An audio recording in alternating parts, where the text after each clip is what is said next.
What if I told you that the oldest story ever written down by human hands is an epic adventure filled with gods, monsters, friendship, and a desperate quest for immortality?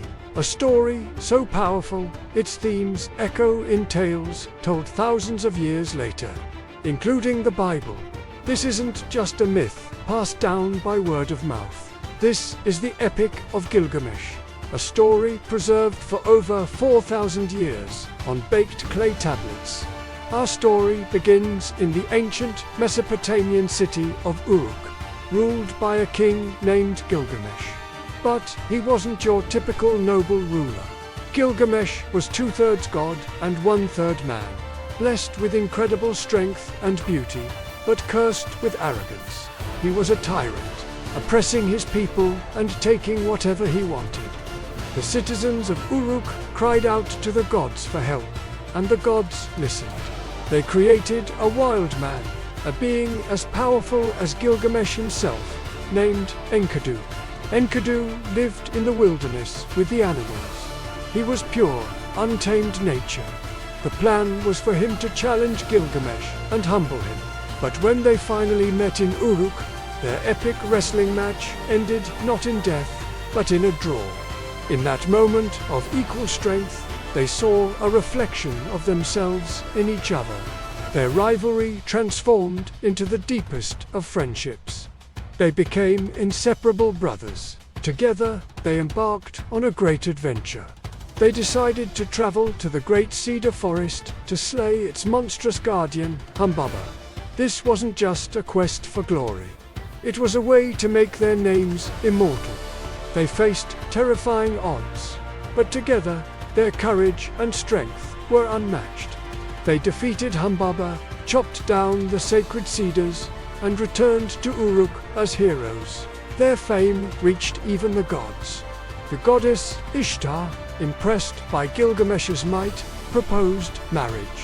But Gilgamesh, knowing the grim fate of her previous lovers, rudely rejected her.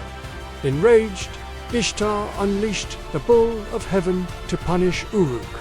Once again, Gilgamesh and Enkidu stood together, and they managed to slay the celestial beast. But defying the gods has consequences. For their actions, the gods decreed that one of the two friends must die. And so, Enkidu was struck down by a terrible illness. Gilgamesh watched, helpless, as his beloved friend, his other half, wasted away and died. The death of Enkidu shattered Gilgamesh. For the first time, the mighty king felt the cold, terrifying sting of grief and the fear of his own mortality.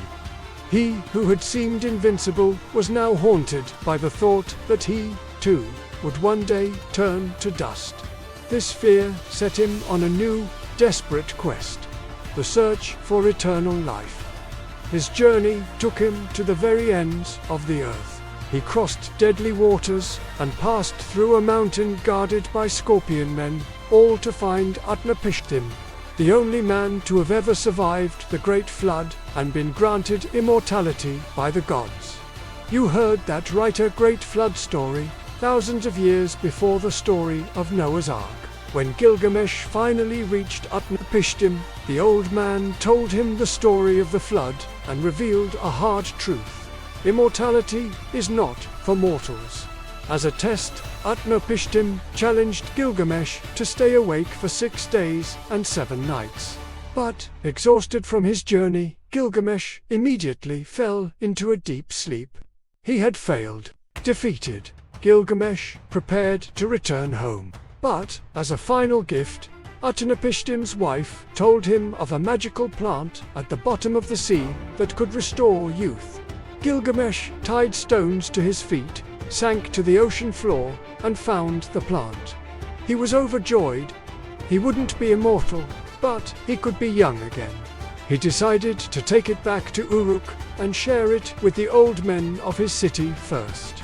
But on his journey home, he stopped to bathe in a cool spring.